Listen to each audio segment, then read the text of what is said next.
I literally have about 80 cover letters and resumes. And, Whoa. People know I ended up at Microsoft, but Yeah. I think, even for Microsoft, for my internship, I applied 16 times, and each time I was rejected. Interesting. 16 times rejected by Microsoft. Yes. So, for me, it was just that strong sense of optimism and that stubbornness in me that kept me going.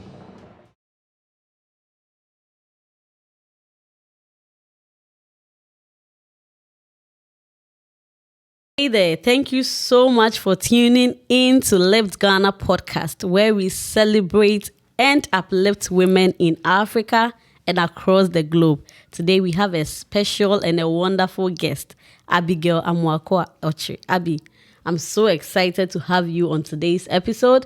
I appreciate that you made time for this. Thank you so much, Abby. It's a pleasure, Gracie, and I really like the work you are doing at Lift Ghana. I think it's important to keep bringing women together and, encouraging and motivating each other to do great things. So, thanks for all the wonderful work you're doing. It's a pleasure, and thank you so much.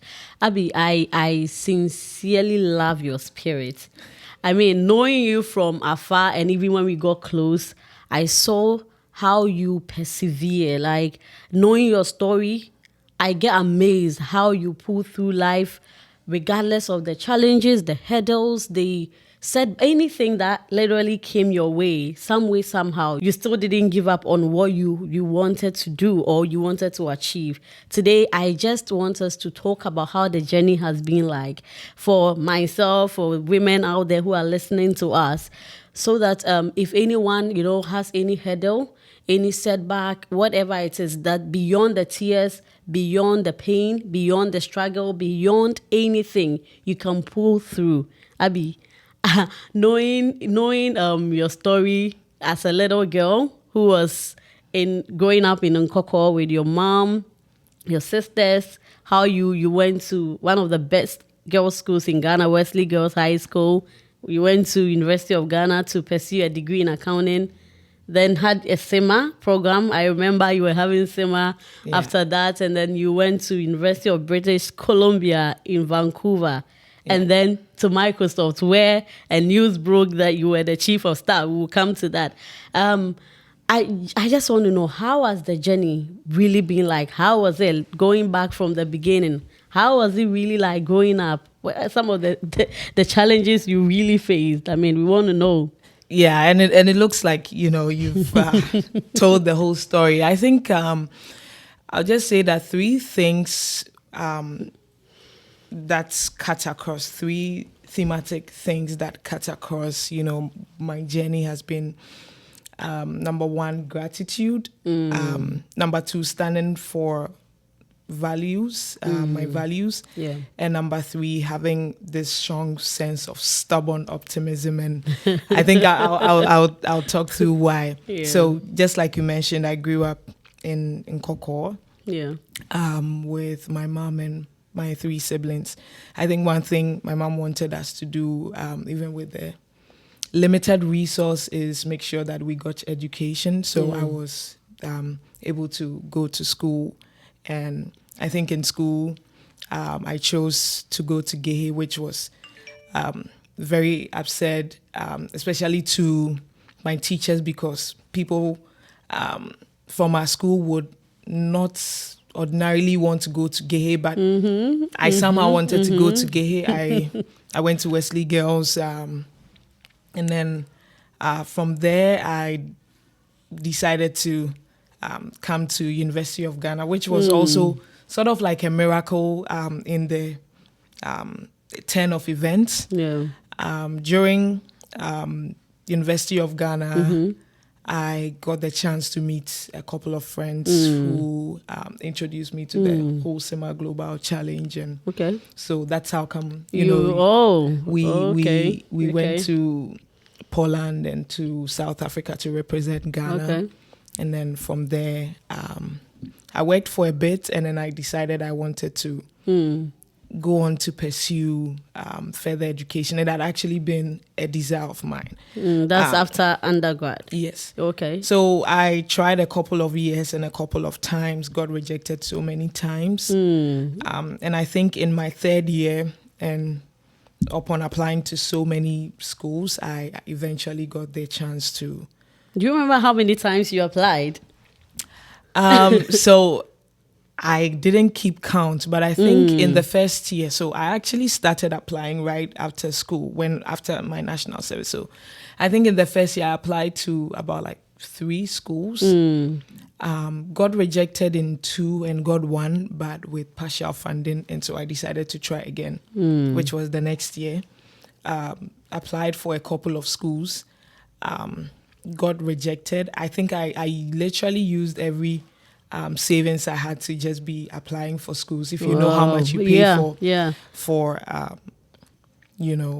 school applications, didn't work out. Did it a third time, applied to a couple of schools, and I would actually reach out to my friends, and whatever recommendations, whatever schools they gave, I would apply. I decided to teach GRE in a standardized test institution so that I would be able to learn. So that was how I learned GRE, just so that I didn't have to pay for it. So okay. You were escaping the payment. Yeah, so I was actually given my time to also teach. To make up for it. So did that, wrote it, and then I got UBC, but then I didn't get funding.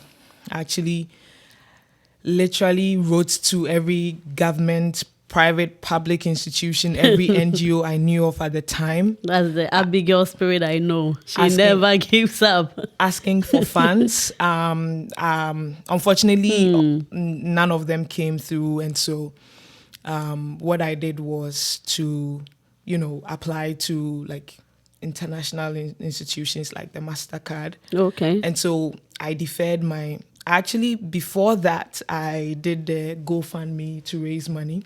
So I did a GoFundMe to raise some money, which I used to defer my school till the next year.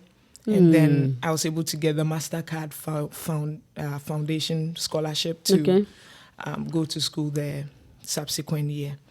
And I think, from there and during the MBA program,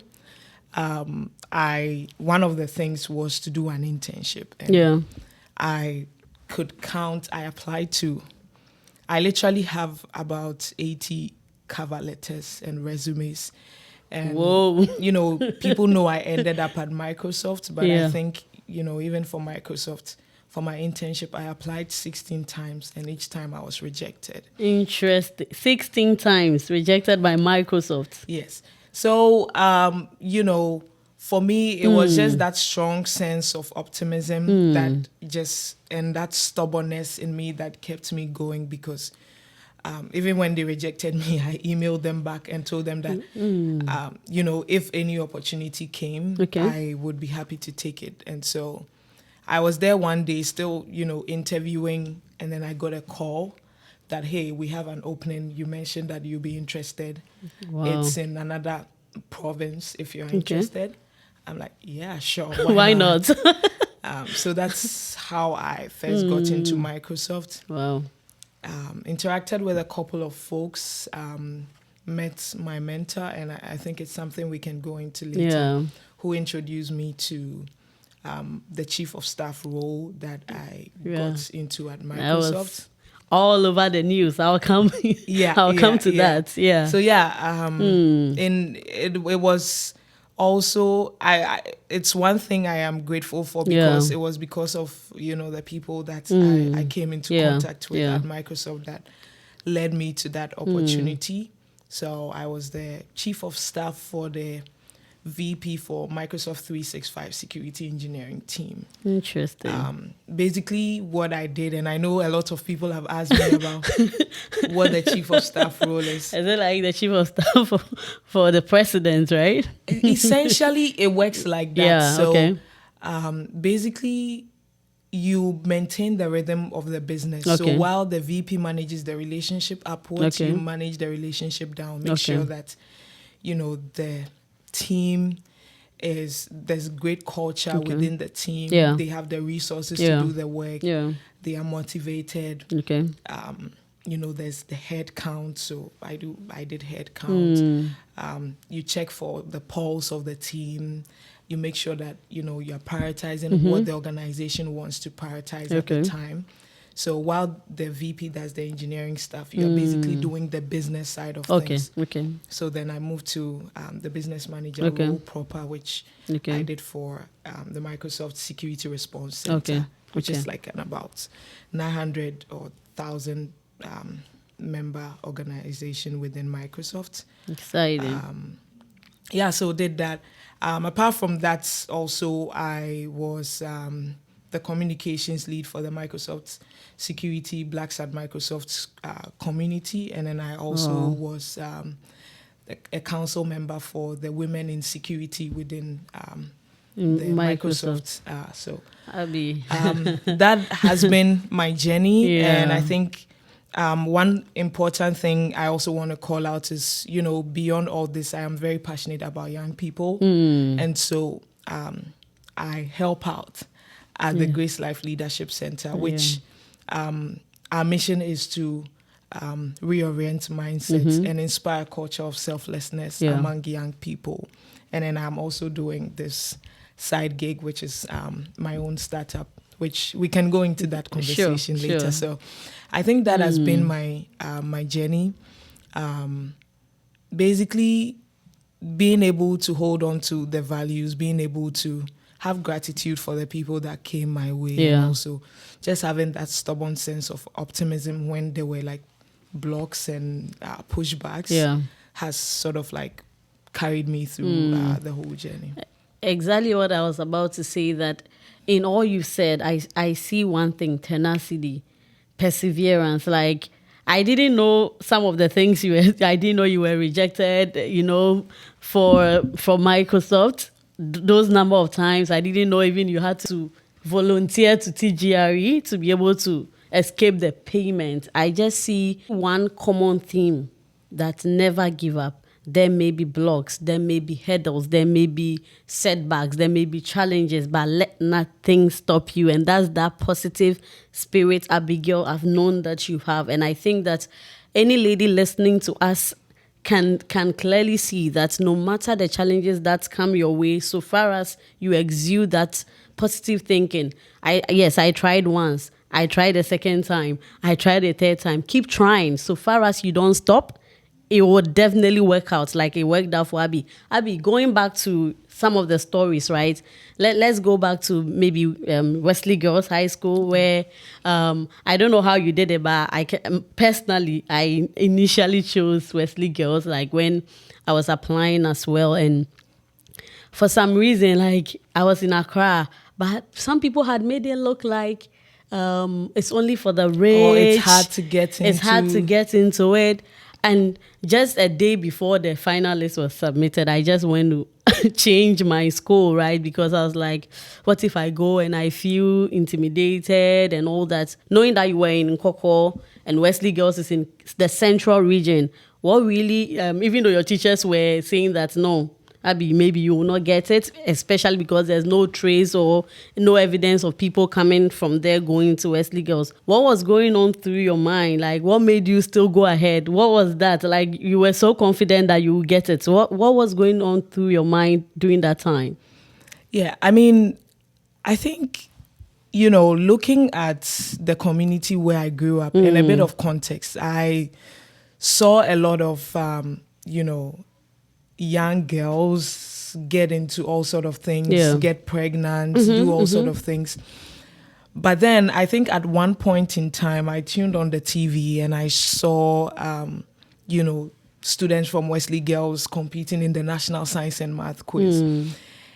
And I think that was my aha moment, because I was like, this is what I am looking to. This is what I'm aspiring to be. I want to have such confidence. I want to be able to be on a stage like what they were. So it got edged in my brain. And so even when my teachers were saying, choose another school, I was able to reason it out with my mom and my auntie, who was a big advocate for me, because at that time, my mom doesn't have any formal education, and so she was actually relying on the information the teachers especially were when your given. teacher says it, then that's it. Yeah. But so I had an advocate in my auntie who basically came and said, if that is what she wants, give it to her. Yeah. And I think I valued that. And from that instance, one thing I learned from that is, if you really stick to what you want, if you really stick to that value, you would get it. Because, they were bringing other options, but because, she said that is what she wants, she has a good reason for it. They kept it, and that was how come I got the school. So I think that speaks to that part. Going to the school, how was the experience? I think just like you mentioned, I didn't grow up in a wealthy family, and so based on the kind of sentiments the public has, when I got there, I felt a bit out of place, experienced it. But I think for me, it was about turning those moments into positive moments. I remember, going into a big dorm, as we called it, for a morning assembly, and everybody's like, no, you can't sit with me. My friends are going to sit with me, and all sort of like high school shenanigans. Yes. And I just went to stand at the back. I didn't sit, but I think leaving the room, I told myself by the time I'm leaving here, I would make friends. So from then on, I would go speak with some of the prefects. Some of them will heard of me. They'll call me to their room, ask me, stuff. I would crack jokes, laugh, build rapport. And I think what I learned also from that instance is, you can start your own network. You can basically build. You don't have to have a network, or you don't have to have a circle of friends. You can build one. You can also build one. And so I built a group of people around me who would, advocate for me, who would, share ideas with me. And so it really helped make the journey through Wesley Girls really worth it. There's something a headmistress will say, either you pass through the school, or the school passes through you. And I think for me, that time, it was just picking out what values I wanted to leave the school with, and what I wanted to make out of that experience. Interesting. Fast forward to the chief of staff role you mentioned, right? I mean, now, if I become the president of Ghana one day, I know who to make my chief of staff. I'm definitely coming for you. How was the experience like? I saw you all over. University of Ghana was talking about Abi. What was generally going through your mind during those moments? And it's interesting because it was a very reflective moment for me. I didn't actually think it would blow up like that. But for me, it just brought me back to the point of gratitude. And I say that because, at one point when I was in Gehe, I wasn't sure I would get to the university. I wasn't sure I was going to get forms to apply to the university. You were not going to get forms as in terms of paying for the forms to get to the university. At one point when I was in the university, I had to literally work and also be on partial scholarship to get to the school, and also do sports. Oh, you were working during your undergrad? Yes. Wow. At one point during, my national service, I literally didn't have a place to stay. At one point during applying for schools, I literally didn't have money to pay for the next application I was doing. At one point during my time in UBC, I didn't know if I would get an internship. And then there was this moment, it's like it just flipped. And here I was, and it was like the whole world, or like the whole of Ghana was talking about it. And so for me, it was a reflective moment.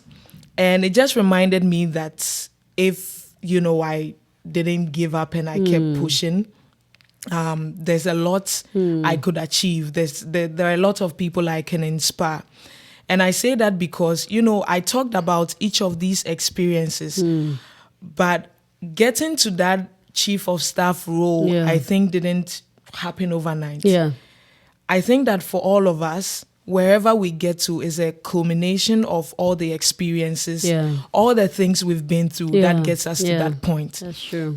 They were probably looking for someone who could organize, who could handle stress. And throughout my life, I think that is something I had dealt with in some way or the other. Yeah. I didn't know that was where it was going to get me to. And so I think, for all of us, understanding that, your experiences, no matter what it is, no matter how irrelevant you will think it is, it all adds up to that very point or that very opportunity that will come in some time. And so they are all worth it or valuable. Wow. Yeah. Wow. That brings me back to one of my episodes, There's Beauty in Our Stories, where I was sharing my life, because all these moments you were going through, right, you didn't give up. So once it was kind of preparing you for something. And there's really beauty in our stories, no matter, like you were saying, no matter how it looks, no matter how you didn't have something. One day, as you don't give up and you persevere, you can get to wherever you get to. Thank you, Abby. Thank you so much.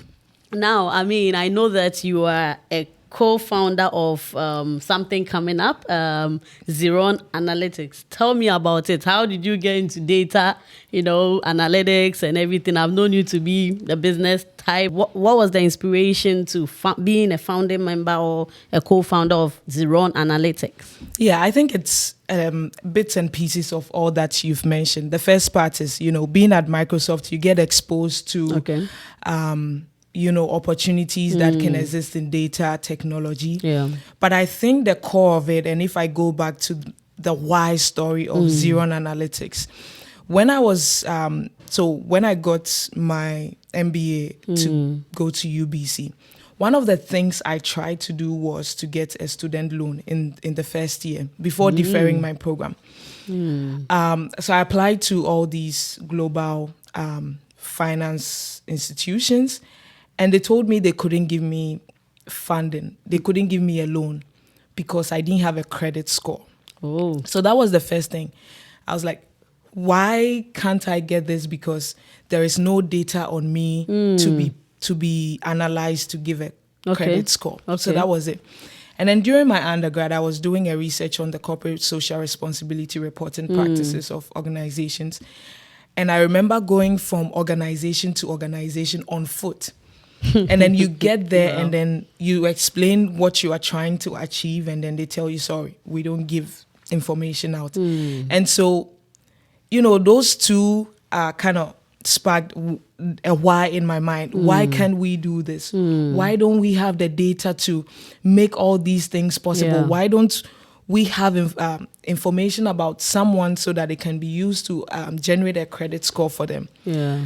In 2016, when I finished school, I started a business. It was called Ejom. It was an e-commerce platform where people could buy literally any grocery and have it delivered to them. Okay. We failed. And I think one of the reasons we failed after a while is because we didn't base it on any data. We went in knowing what we knew. There could be so many opportunities, but what will let you know your target markets, the group you are targeting is all based on data. Now, the final thing, and I'm still talking about why, this whole idea of Zerone Analytics. The final thing was, before going into my MBA, I worked with SFL, Superfluid Labs. And I was working as a project consultant with the AI Commons on an AI for Good project in Ghana. Wow. So the project was basically to solve health and well-being challenges in Africa. Okay. And it was operating concurrently in Tanzania, Nigeria, and Ghana. We brought a lot of data enthusiasts and, data all the data people, data scientists, and basically they were coming. It was a hackathon. They were coming up with, algorithms and things to solve problems. I remember one group was trying to build a solution so that people in the villages could use their phones to take an MRI and diagnose. Wow. But you see, there wasn't data to test all of these. And that stops some of the solutions we are trying to build. And in as much as there's open data available on open source, those data could be a little biased because it's not made for the African context. You will find those data, but it's normally westernized or based on people in the diaspora. So if you build solutions for the African continent based off on data you get from the diaspora, chances are that they are going to be biases. I don't know if you've listened or watched this Netflix documentary series called Coded Bias. But basically it's talking about why certain solutions that are built out here in the West do not favor Black people. That is because, for example, you get to a door, it doesn't identify you because the data that was used to, test that facial recognition didn't include a Black person. That is why you build a self-driving car and it would probably kill a Black person because they did. So all of these things got me thinking, and myself and a friend, that how do we come up with a data analytics company made by Africans for Africans. And so in that way, we are able to source data about Africans. We are able to create an opportunity for people in the West to invest in Africa. We are able to create an opportunity for tech solutions to be built in Africa based off on data that is available in Africa. And so the whole idea of Zerone Analytics is essentially to help take advantage of, the growing need of data and how data is far advancing, machine learning, artificial intelligence, to build something, to provide an opportunity for businesses, to have insights on which market they want to get into, what products they want to build, even for musicians, which target audience you want to target. So it's basically making data available so that people can generate data-driven insights. And I love the fact that I see this resilience and even lessons learned, right? You mentioned that you started something called a dream and you were able to reflect and look at the fact that why didn't it work? Is because, and out of that sprang out another thing, and that is something called resilience. And I'm so excited that you get to share this. The fact that you, as a woman, you've identified something and you are taking steps to make sure that you are putting a solution out there. And I think this is something Africa really needs, and we are looking forward to that. Abi, as we conclude, there are so many challenges that women face, and people are unable to break through certain barriers, certain hurdles, certain setbacks, certain fear, pain of the past and everything. What are your words to women who feel like they cannot get there? They think that there's so much barrier, there's so much, beyond the tears, beyond the pain, beyond the setback. What can women really do to be able to get to wherever they set their minds to get to? Yeah, I think number one is the fact that there's so much room at the top for every woman out there. There's so much room for all of us to make it to the top. But most importantly, it's very important for people at the top to mentor and sponsor other women to get there. I think for me, one wholesome thing was knowing that there was someone at Microsoft who was willing to tell me about what the chief of staff role is. She's my mentor. She was in the role. She wasn't, frightened by the fact that she was a chief of staff and I was becoming a chief of staff, even though she's well experienced and advanced in her career than me. Having someone have that trust and sponsorship is sometimes what we need. Now, the second, and I read something very profound on LinkedIn that says, behind every great woman is a great woman. I think once we see ourselves in other people at the top, we are inspired to keep going. you might not have gotten to, the pinnacle of your career, but I think at every point in time, there's an opportunity to hold on to someone and, carry them along. Okay. Michelle Obama says something also in her book, The Light We Carry. She says one light feeds the other. And I think that is what we all need to do. We all, at every point in our lives, need someone who would advocate for us, who would sponsor us. And by sponsorship, I mean someone who will speak for you when you are not in the room. I think the second thing I want to talk about is, the fact that, sometimes it's like the people who make it to the top don't share their experiences of failures, fears, vulnerability with us. For me, I thought for someone who has made it to their top, they probably don't have a weakness. They don't have vulnerabilities. And so when I caught myself not being able to solve a problem, it just cripples me because I feel like maybe I don't have enough. All it takes. But actually, every single person goes through that. And that's something that we need to, understand. I can count the number of times, I'll break down in my room and cry. And then afterwards, wipe my tears and go into a meeting. That doesn't make me less of who I am or what I can become. But, if as I'm sharing it, if I had gotten that sort of sense of, possibility from other people, I would have thought, that is what happens. But sometimes it's like there are people all the way there and there's just another group of people and there isn't that connection, which is something, we have to bring into it. It's not as important as, owning the fear, but also how you channel that fear into, or that vulnerability into solving the problem that comes by. So you get to know that, this is the vulnerable. You get to share whatever fears. You get to own that weakness. But what decision do you make after that? After you have wept, after you have had all those insecurities, what decision do you make out of it? Is it based off on the fear? Do you feed on the fear to make a decision and drive you forward? Or do you get crippled by the fear and the, the challenges or obstacles? And I think that is something that as people ahead of us, as people share their stories on your podcast, that is something that will sort of like sensitize people out there that, everyone at the top there doesn't got it all together, if I may put it that way. But we all learn through the journey. I think the third thing is,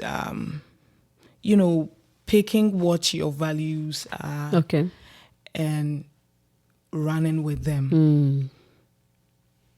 If you don't stand for anything, you literally fall for anything. Exactly. And if you have some values, when those challenges or obstacles or tears come, it has a way of holding you together. You have something that, you can hold on to. And so those fears or challenges are seen through the lens of those values. How do you react to those challenges, knowing what your values are, knowing what your mission is, knowing what your KPIs, what your KPIs are.